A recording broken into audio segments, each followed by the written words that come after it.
And I'm proud to be joined by Senators Murray and Stabenow. Senator Durbin's managing the floor with the great nomination of Kristen Clark coming on an appropriate day, the unfortunate, sad murder of George Floyd. But she will be a great nominee as head of the Civil Rights, or actually as Assistant Attorney General for Civil Rights. Okay, now, the Senate, we continue to work on the Innovation and Competition Act.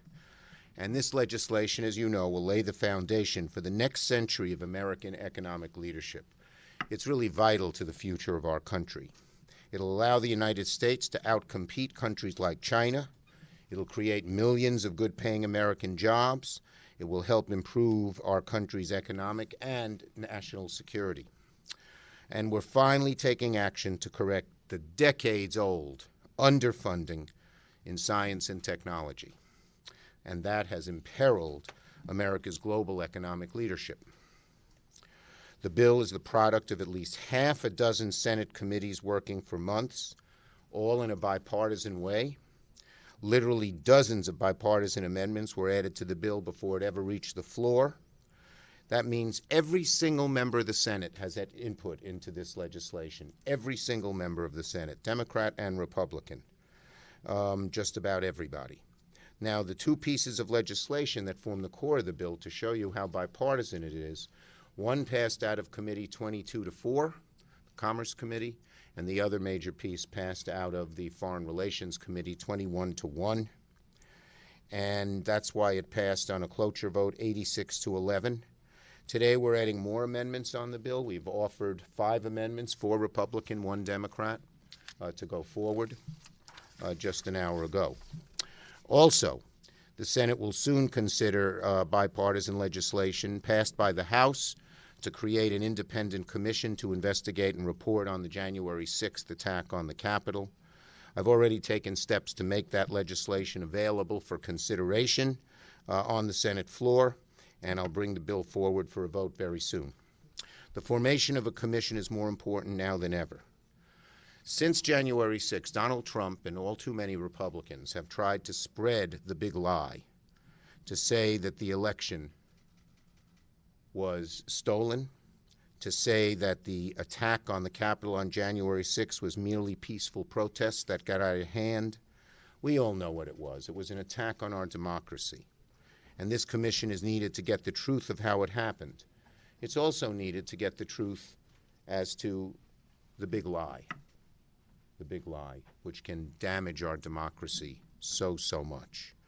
So I'm sorry that it may be bad politics for the Republicans in their midterm campaigns. The Democratic-led Congress is not going to just sweep January 6 under the rug. The truth will come out, and we will make sure of that. Senator Murray.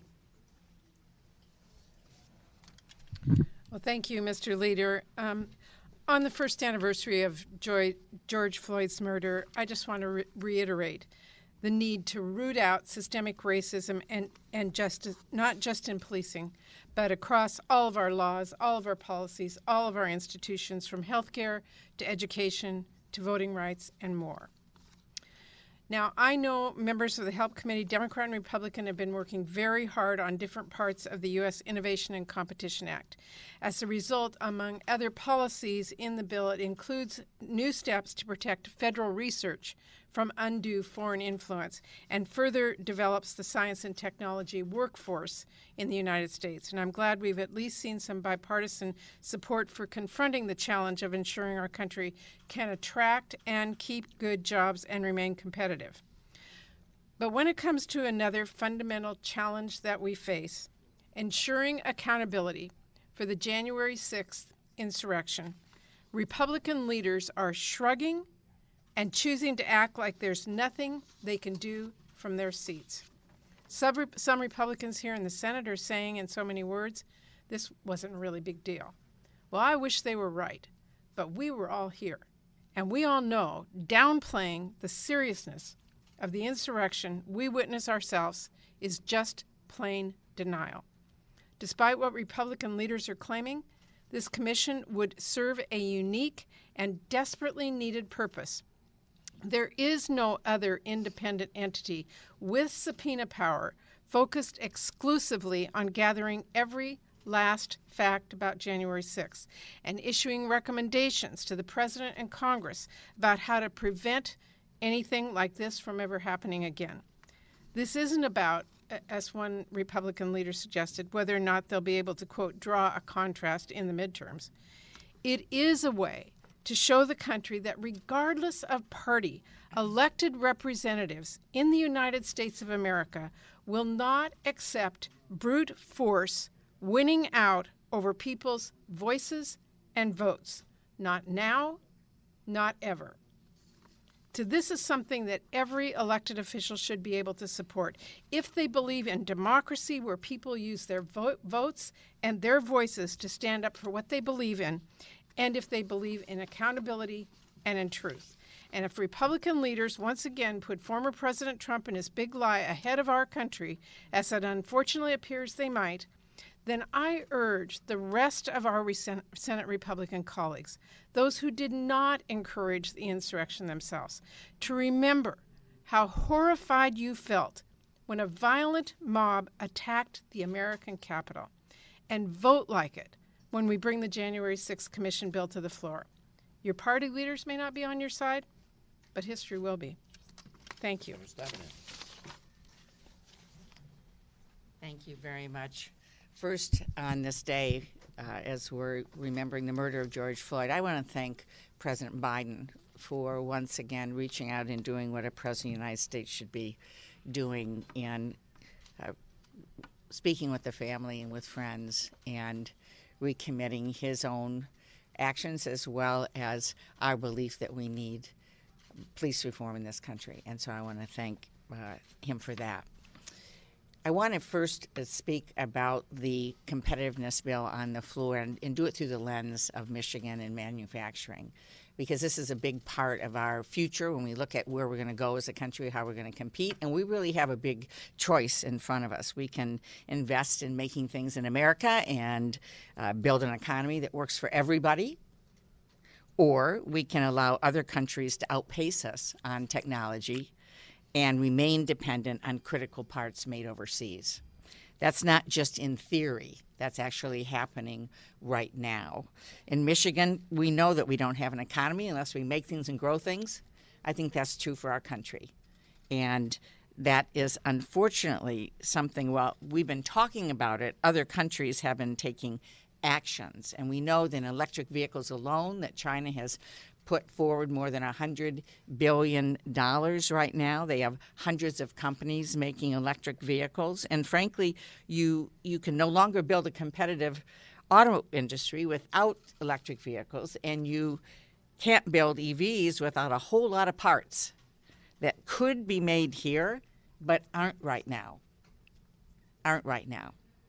We've seen what happens when our automakers and manufacturers depend on semiconductors made overseas alone.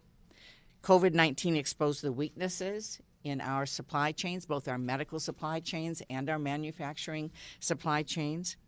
And unfortunately, as a result of the breakdown in the supply chains and not having access to something called semiconducting chips, we literally have thousands of auto workers laid off right now in Michigan as well as across the country. In fact, the Alliance for Auto Innovation estimates that U.S. automakers will produce 1 million fewer cars this year alone because of the shortage.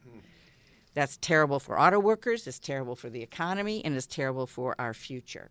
And that's one of many reasons why I support the passage of the U.S. Innovation and Competition Act. This really is about our future. Let me also say this. At the same time, we can't move forward as a country without finding out the truth of what happened on January 6th. I agree with Senator Schumer and Senator Murray. I mean, this was an attack on the very heart of our democracy. And we simply can't pretend it never happened. And something as simple as a bipartisan commission will bring accountability and ensure that it never happens again. And that's the least we should be doing. Thank you. Okay, let's go. Yes, sir. Go ahead. Way back there. No, I like to call them people who don't, you know, the people who stand to the back, who are nice and gentle. Leader Schumer, now that the National Guard has left the Capitol, do you think the perimeter fencing should remain? What do you have to do? Look, we have a great person as our Sergeant at Arms, General Gibson, and she's studying this carefully. She has a lot of experience, and she's going to make recommendations, and we'll follow them. We need to protect the Capitol, but it shouldn't be an armed camp, plain and simple. Senator Schumer, at what point are you ready to move ahead on reconciliation on the American Jobs Plan? The bottom line is very simple, that it has always been our plan, regardless of the vehicle, to work on an infrastructure bill in July. And that's our plan, to move forward in July. Senator Schumer? Yes. Senator Schumer, you proposed a couple of months ago, you talked about encompassing marijuana bill. What's the timetable? Senators Booker and Wyden and I are working to introduce legislation, and you should see it fairly soon. Senator Schumer, thank you. You said you're going to move ahead with the 1-6 commission bill. Yes. You talked about other bills that you're trying to tee up here in the next couple of weeks too, basically putting Republicans on notice. Isn't some of your audience, though, Democrats, though, to say, look, they are filibustering these bills and we need maybe to address the filibuster? Well, look, we always hope that our Republican friends will work with us on things, whether it be getting America moving again in terms of Build Back Better, whether it be on January 6th, whether it be on even we'd hope we'd get some support for such a fine person as Kristen Clark. So we hope to move forward with Republicans, but we're not going to let them saying no stand in our way. Mr. Schumer, are you saying the infrastructure bill needs to pass out of the Senate by July? We- Is that your timeline? Our goal is to deal with a big, bold plan in July. Leader Schumer, on competitiveness, Republicans say they don't want to support cloture unless there's a vote on the Crapo Amendment, GSP, miscellaneous tariffs. Why don't you want that in the bill? Do you think you can get this finished by this week? And what about the Sanders Amendment? Okay. First, we will finish it this week, and we've been so bipartisan. I haven't seen anything like it in all the years that McConnell was leader, where we have been so open to the process. Today, we just offered them 4 more Republican amendments. There are certain people who want to pass amendments that are totally unrelated to the bill, and you can't just do that. But we are moving forward in the most bipartisan way that I can, and I'm confident we're going to pass the bill this week. In terms of Sanders' amendment, I think warrants are a good idea, and that's something he talked about at our meeting, and we're going to see what we can do in terms of warrants, either in this bill or as we move forward. We're going to check that out. Last one. How open to changes are you on the January 6th commission bill? Look, the January 6th commission bill has been as bipartisan as it comes again. Speaker Pelosi consulted with Leader McCarthy. Oh, for the days. With Leader McCarthy, and agreed to just about every change she wanted. She was consulting me. I thought almost she went very far. No subpoena power in the hands of one party. Where we have the House, Senate, and President, and it's even as opposed to 4-3. But she used the 9/11 Commission, which is a very bipartisan, successful commission as a model, and 35 Republicans voted for it. I'm glad to see that a couple of Republicans here in the Senate have said they would vote for it. I think Romney and Murkowski have said that already. And so I think that we should vote for it. Obviously, we'll look at any proposal, but it can't just undo the commission. One of the proposals I heard, have a separate Republican staff. You can't have a commission with 2 warring staffs. I've never seen that happen. Thanks, everybody. Thank you.